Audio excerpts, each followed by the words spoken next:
Izao tanetingazana sady feno lavaka aty aloatra izao, toy izany koa ireto lavaka mitatra sady manatona ny toeram-ponenana eto Ambohitriny Be eto Mandoto ity dia fahita amin'ny faritra maro eto Madagasikara.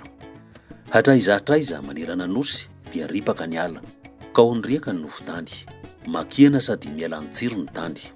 Miakely ny rotsakorana, mikorontana ny tety androm-pambolena, miaratsy ny vokatra nefa ny ponina mitombo hatrany, sahirana ny tantsaha ary sanganehana ny mpikaroka.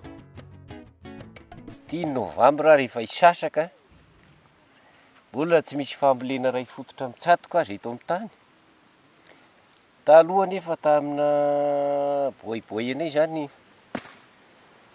volana novambra ohatr' izao nikatsaka efa elo alika.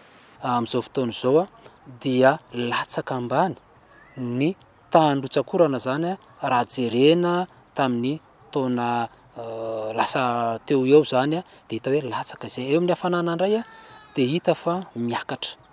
Comme on a plusieurs années sèches qui se suivent, et quand je dis que cette année 2020-2021, on n'était qu'à 55% de la pluviométrie normale, en 2016-2017, on n'était qu'à 22% de la pluviométrie normale. Hitatsika fa misy ny fiovaovan'ny toetrandro amin'izao fotoana izao. Dia amin'ny teny frantsay misy ny ataontsika adaptation izay atao satria tsy ho ataontsika sakana misy ny fiovaovan'ny toetrandro fa ezahana ampifanarana ny zavatra misy ny teknika am-pambolena mba tsy hampiova ny vokatra ara-pambolena izay heverina fa antom-pivelomana ilay tantsaha.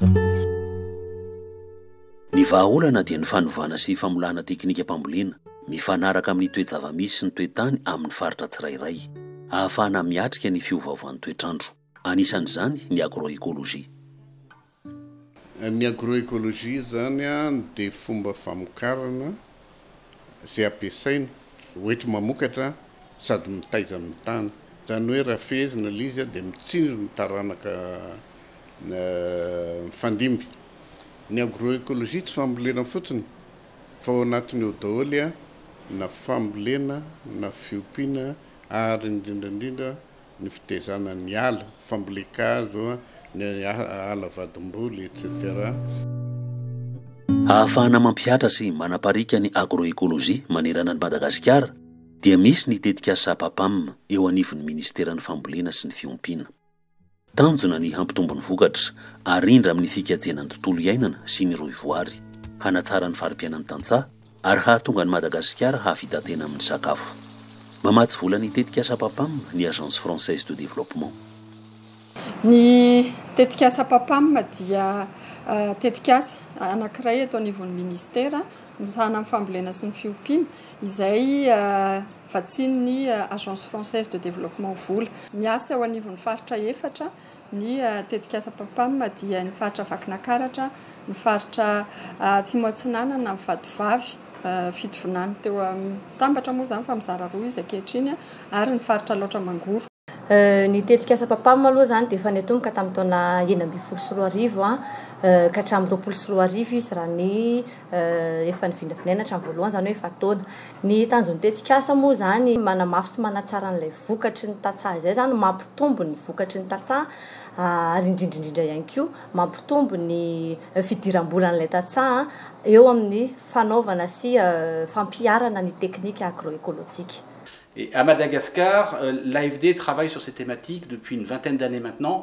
Elle a commencé dans la région du lac à la Houtre, qui est une région traditionnelle de concentration des interventions de l'AFD en faveur de l'agriculture à Madagascar. Et c'est sur ces territoires que nous avons commencé à promouvoir, en partenariat avec le ministère de l'Agriculture malgache et d'autres partenaires, techniciens comme société civile, des techniques agroécologiques, travaillant sur les bassins versants, sur les territoires, sur la rotation des cultures, sur du couvert végétal, permettant de limiter l'usage de produits phytosanitaires et ayant des résultats assez importants en termes d'une part d'augmentation de la productivité, augmentation de la production, des revenus des paysans et limitation des dégradations écologiques.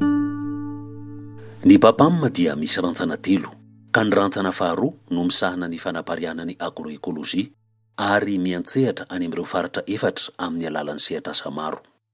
Misy ny vondrona Pitaorara izay mitantsorika ary miray ombonantoka amin'ny PAPAM amin'ny fanapariana ny agroekôlôjia any amin'ny faritra. miantsehatra any amin'ny faritra loatra mangoro ny Estemad sy ny Côte Sud, any amin'ny faritra Vakinankaratra ny Acri Sud sy ny Estemad, ary any amin'ny faritra Atsimo Atsinanana ny Acri Sud sy ny Estemad ary ny WHH. Alors nous, Acri Sud, nous sommes intervenus dans le PAPAM comme opérateur d'appui pour le ministère. Et donc pour développer la composante 2 du programme dans les régions Vakinankaratra et sur la côte est, Batu Bafetuvinan et Atsimo Atsinan, le ministère nous a choisi pour déployer 4 axes d'intervention qui conduisent finalement à améliorer la productivité agricole à Madagascar. Eo koa ny GSDM izay fikambanana matianina sady manana traikefa amin'ny agroécologie. Ny antony hoe mahao anatin'ny PAPAM ny GSDM dia satria zany ilaina ny GSDM dia association efa manana expérience amin'ny agroécologie io dia ny tena rôle-ny eo zany dia mi-accompagner ny projet PAPAM dans la mise en œuvre des actions en agroécologie. Anisan'ny toerana ahitana indray mitompo maso ny traikefan'ny GSDM ny vala fampisehoana eto amin'ny sahan'ny PAPAM eto Ivory, distrikany Mandoto aty amin'ny faritra Vakinankaratra. Maro mpitsidika ity vala fampisehoana ity, izay tonga eto dia resy lahatra ka mitondra sy mizara ny teknika any amin'ny fiarahamonina misy azy tsirairay avy. Raha ny taloha jerena zany entre 400, 500, 800 isan-taona zany, fa nanomboka le hoe nitonga ny projet rehetrarehetra mijery zany dia fa niparitaka eran'ny Madagasikara zany izy, dia samby izy agny mifampitantara koa zany hoe misy sahala am'izao nijerena etagny. Dia linan'igny le olona dia mangataka amin'le projet hoe zay koa mba andeha hijery amin'izany toerana zany. Dia zay mahatonga le izy lasa mitombo betsaka 1000, 1200, 1300 zany isan-taona le olona manao fitsidihana amin'ity toerana ity. GSDM zany maha atao hoe organisme anankiray efa nanao ny capitalisation projet rehetra, zany hoe ny atota-kevitra rehetra tamin'ny projet teo aloha zany fananany GSDM dia eo afantapantatra ihany le adaptation hoe raha ny Atsimo Atsinanana dia ohatr'izao le fanofanan'le teknika raha ny Toliara ohatra dia ohatr'izao, raha ny Androy dia ohatr'izao zany. Raha ny ety amin'ny faritra Alaotra Mangoro no resahana dia tany sarodrano ity faritra ity sady tsy ampirotsakorana. Sola ny ankamaroan'ny vohitra manodidina ka kaonriaka hivarina any amin'ny lemaka sady manototra tsikelikely ny farihina loatra ny nofotany. Betsaka ny tany maina nefa ny ponina hainga mpitombo. Haniheriny ponina mitevy ny zetra avadika ao tanimboly ka miala ny taranaka ny trondro sy ny onjy ary ny bandro. Ny ety ampitatsinana ny farihina loatra ny tena mijaly rano raha oharina amin'ny eny ampitandrefana. Tsy ampy rano ny 700 ny tanimbary, ireo la antsoina hoe RMME na rizière à mauvaise maîtrise de l'eau. On va pouvoir essayer de faire le maximum de choses sur les baibous. C'est là où on a une possibilité de changement. Noho izany, ny vahaolana dia ny fanajarena amin'ny tanety sy ny baibou izay ananana betsaka ary ny fanamasahana azy holonaka amin'ny alalan'ny fampiasana rakotra isan-karazany izay mihazona hamandona maharitra na dia zara raha misy aza ny orana. Ao ny vesy sy ny dolika na antaka amin'ny teny malagasy ary ny mokona anamasahana ny tany ambolena vary an-tanety sy ny tanimboly. Ao koa ny arasisa fampiasa amin'ny tany kazo fihinam-bo. Manampy izany ny fanaovana zezika compost sy ny zezika kankana. Ny aty amin'ny Atsinanana aloha zany efa maro dia maro azo lazaina hoe any amin'ny 500 isan-jaton'ny tantsaha efa fa manao an'ny voly avitra ohatran'izao, fa ny ao andrefana zany mbola azo lazaina hoe kely dia kely eo amin'ny 20 isan-jatony fotsiny rabe indrindra ny manao an'izy. Ny antony mahatonga izay moa zany dia noho n'le tanimbary aty amin'ny Ampitatsinanana izay tsy ampy ny rotsakorana dia lasa le olona mitany-karoka hevitra aingana dia aingana entina hamelomana tena dia zay mahatonga ny hoe lasa mirona amin'izay daholo ny ankamaroany le tantsaha aty amin'ny Ampitatsinanana. Vokatry ny fampiarana ny agroécologie dia mialonaka ny tany. Tsara ny vokatra azo, betsaka sady mahasalama satria miala tsikelikely amin'ny fampiasana akora simika. Zao zany ny varina izany taloha zany zay raha mbola tsy niaraka tamin'ny zareo dia mbola azo lazaina hoe ratsy le vokatra satria zahay tsy nahay le teknika fifandimbiasam-boly. Misy manko le teknika fifandimbiasam-boly mahatsara ny vokatra. dia amin'izao fotoana izao a efa hainay izay zavatra izay a dia metsara ilay vokatra ka ny vary izany izay a mampakatra any amin'ny 4 tonnes 5 na 5 tonnes par hectare. Tsy sakana amin'ny fambolena intsony ny tsy fampian-drano fa mitombo aza ny velaran-tany voavoly. Ny mpikambana ao amin'ny SDMAD fotsiny ohatra dia nahavoatsary tanety sy baibo mihoatra ny 200 hektara nampiarana ny agroekôlôjia ka mitombo sady dia maro karazana ny vokatra miakatra aty amin'ny faritra laotra mangoro. Au niveau des années 2000, comme on avait uniquement de la tomate comme culture de contre-saison sur les baïbous. Maintenant, on a de l'oignon, du concombre, de l'endive, enfin du haricot vert fin, etc.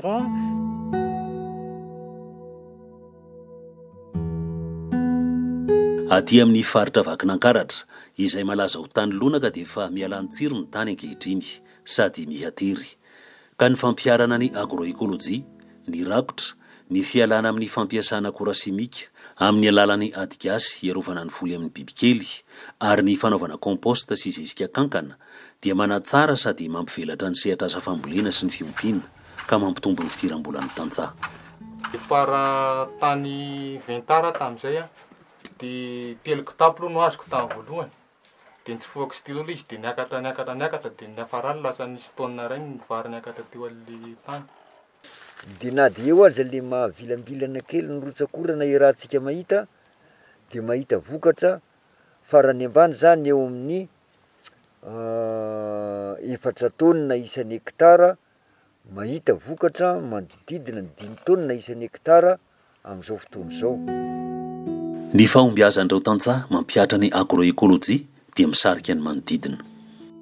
Dia ilay olona zany mahita le vokatra anay izay mandaly dia hoe andao mihitsy izay andeha ento madama mba andeha hijery any amin'ilay toerana ambolenao an'ilay vary dia moa tsy dia mba malaina satria izay mihitsy le tanjona. Tiako amafisina fotsiny izay hoe ny agroekôlôjia dia manampy antsika manitatra ny velaran-tany ambolena tanety. Izany hoe ahafahantsika misy tany efa tsy nampiasaina intsony fa mivelomina indray. Nefa izay ny fomba anankiray ihany koa ahafahantsika mampitombo ny vokatra dia ny fampiasana tany vaovao ho volena. Mitombo koa ny velaran-tany voavoly hazo satria tsapany tantsaha ny fifampiankinan'ny roa ivoary. Ho anay zany eto amin'ny Traite Vakinankaratra dia tena anisan'ny manampy anay ny fisian'ny projet Papama satria anisan'ny hoentinay voizina eny amin'ny ambanivohitra rehetra izay andehananay mandritra ny fotoana fanaovanay fanentanana eny fotony ireo teknika izay natolotry ny projet Papama ahafahanay milaza amin'ireo mpamboly maro be eto Vakinankaratra hoe ny vahaolana ny fiadiana ny fiovan'ny toetrandro dia ny fampiasana an'izany teknika agroekôlôjika zany. Raha mampiasa an'ireny teknika agroekôlôjika ireny izy dia mazava ho azy eo amin'ilay toerana dia efa hita ny vokatra ny hoe raha tsy teny afa-tsy nohatra ny fikaohan'ny rivoka ny fahasimban'ny nofotany reny zany efa atao hoe mihena na tsy misy rehefa mampiasa ny teknika ry zareo fa ankoatr'izay koa ny fitombon'ny vokatra. Mandray anjara amin'ny fanofanana ny tantsaha sy ny mpisehatra amin'ny asa fampandrosoana ka manatevina ny fampandrosoana ny tontolo ambanivohitra aty amin'ny faritra Vakinankaratra ny CFL. Tany amboalohany dia raha tao anatin'izay sasekolo roa amin'ny fitopolo izay dia teo amin'ny 10 latsaka kely teo eo ny mpikambana izay nofanina tao anatin'ireny sasekolo ireny. Taty amin'ny fifaran'ny tetikasa kosa ny antotanisa izay azo hatreto dia eo amin'ny 3,000 eo zany ireo tokantrano tantsaha efa mampiatra an'ilay teknika mpamokarana agroekôlôjika na amin'ny resaka fambolena na amin'ny resaka fiompina ao anatiny fokontany 520 sy commune 10 izay niasan'ny tetikasa.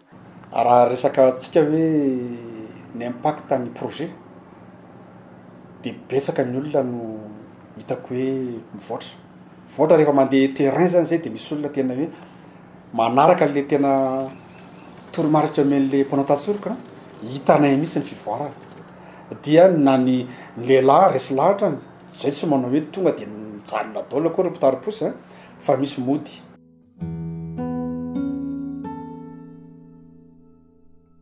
Aty amin'ny faritra Tsimatsinanana sy Vadivavy ary fitovinany indray sika izao.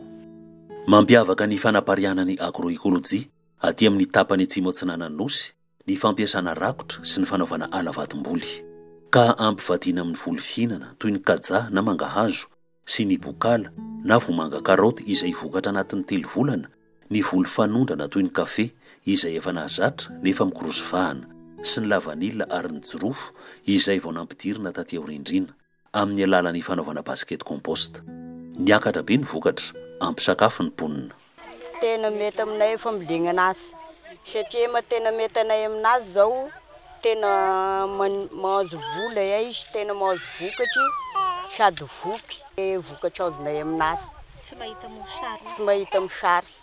Dia misy ihany koa le rendement ambony be raha ny any amin'ny Agrisud zao raha ny refesina tamin'ny voalohany hoe eo amin'ny tokony eo amin'ny 9 taona eo le teknika nentim-paharazana ary izay mihitsy nandrefesana azy teo Ampiantombona amin'izao fotoana izao tsika any 25 tonnes l'hectare zany ny vomanga.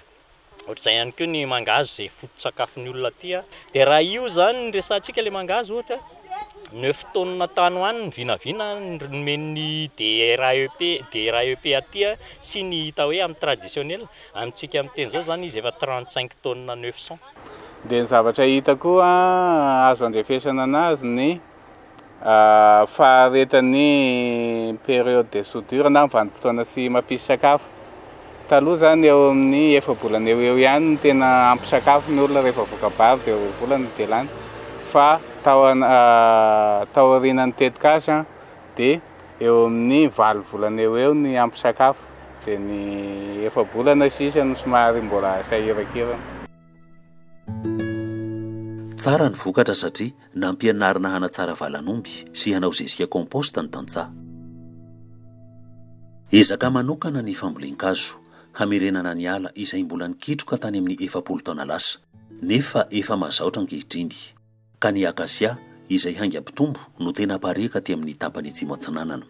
Vetivety foana dia mameno ny tanety ny akasia, mihamasaka ny tany ka mipoitra ho azy sady maniry ary mahazo aina indray ireo karazan-kazo tranainy na hazo zanatany izay efa nitsipozipozy na efa saika lany tamingana mihitsy aza vokatry ny fiovaovan'ny toetrandro sy ny asan'olombelona. Noho izany dia fomba iray hamerenana haingana ny ala zanatany tovonany ala vaovao ny fambolena akasia. Ohatra ireto tanety aty Faraony manamorona ny lalam-pirenena faha 12. Toy izao izy tany amin'ny taona 7 nambolena akasia voalohany. Lasa ala mikitroka izy sy ny manodidina azy ankehitriny. Zava-dehibe koa amin'ny asan'ny papamma ny fanofanana isan'ambaratonga. Misy ny fanofanana ny mpitantsorika teknika eo anivon'ny DRAE sy ny anivon'ny faritra, ary ireo mpisehatra amin'ny asa fampandrosoana sy ireo tantsaha-pampiofana izay manaparika ny teknika any amin'ny fiarahamonina. Ao koa ny fanofanana technicien supérieur spécialisé sy conseiller agricole eny amin'ny EFTA toy ny eny Ambatobe. Hatramin'izay moa ny mpianatra teto dia miasa tena enanivon'ny tantsaha mihitsy dia betsaka ny retour azonay avy eto amin'ny sekoly hoe hafa mihitsy ny mpianatra eto amin'ny EFTA Ambatobe na ny fomba fiserasera na ny teknika hoentin'iry zareo raha makeo amin'ireo tantsaha ireo ka averiko eto ihany moa zany hoe tsara ihany ary irinay ny mbola iverenan'ny fiara-miasa amin'ny GSDM afahana mampitombo isa ireo teknisianina mivoaka ireo hitondra an'izay fampivoarana amin'ny resaka agroécologie sy ny agriculture de conservation izay. Ary ireo amin'izao fotoana izao zany raha ohatra jerena anisany dia misy 770 zany no efa nahavita fianarana tao amin'ny zay atao hoe nahazo ny atao hoe certificat de spécialisation amin'ny agroécologie zany ny mpianatra 770 ireo. Ny anisan'ny antony nanaovana an'ity référentiel ity moa zany dia azo tamin'ireo fivoriana maro samihafa zay nataon'ny GSDM zany dia nilazan'ireo mpisehatra eny amin'ny torombanivohitra fa tsy ampy tanteraka mihitsy zany ny isan'ny teknisianina zay misehatra amin'ny eny amin'ny fambolena sy ny fiompiana indrindra ny hoe teknisianina matianina amina resaka agroécologie. Zay nanisany nanapahany hevitra fa anao an'ilay référentiel de certificat de spécialisation en agriculture de conservation agroécologie ny GSDM. Zay tsy inona koa fa ny fiaraha-miasa ny rahana tamin'ny ministère ny fambolena sy ny fiompiana.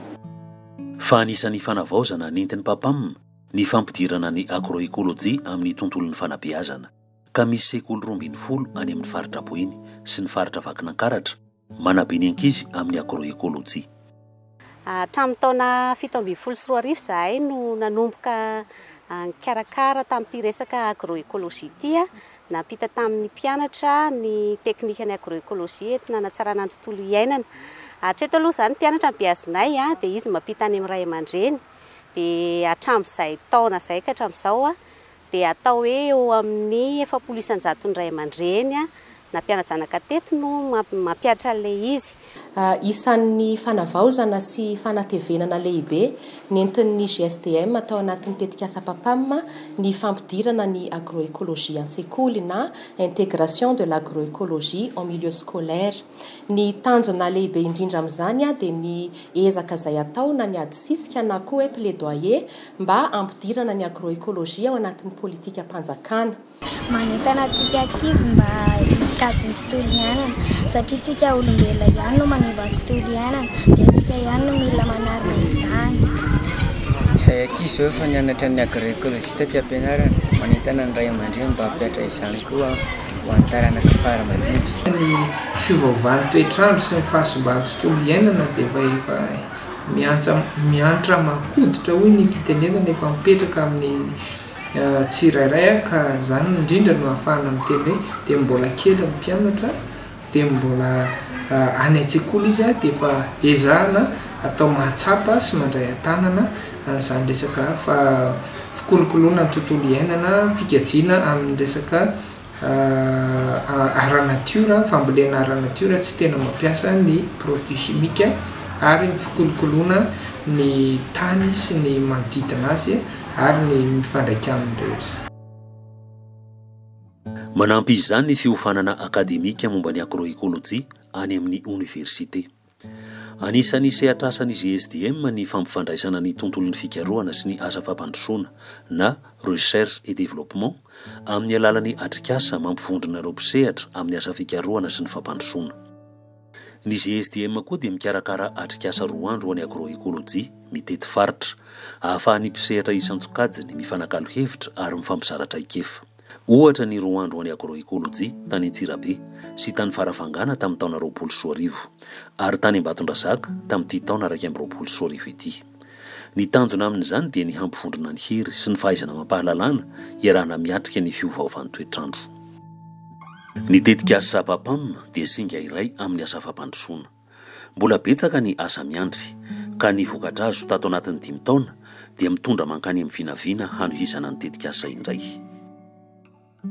Ao anatin'ny PAPAM 2 ny perspektiva dia ilay fanohizana ny capitalisation an'izay efa atao hoe akia tao anatiny.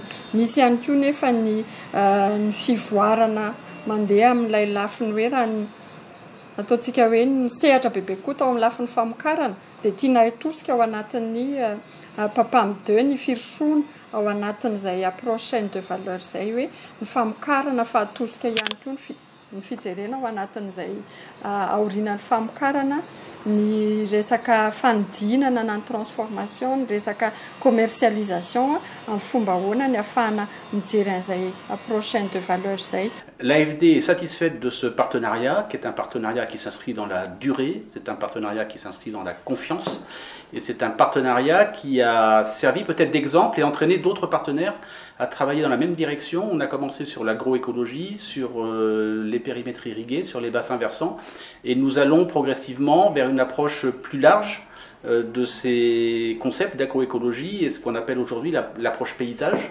que nous promouvons avec d'autres partenaires, au premier rang desquels la Banque mondiale qui, vous savez, a investi dans le projet PADAP que nous cofinançons avec elle et qui est fondé justement sur l'approche paysage. L'Union européenne, qui est un partenaire très important de l'AFD à Madagascar, s'investit également dans cette thématique et en fait un des secteurs de concentration pour des actions de cofinancement entre les différents acteurs européens qui cherchent à promouvoir le développement agricole à Madagascar. Donc oui, tout ceci s'inscrit dans un cadre partenarial dans la durée et de confiance.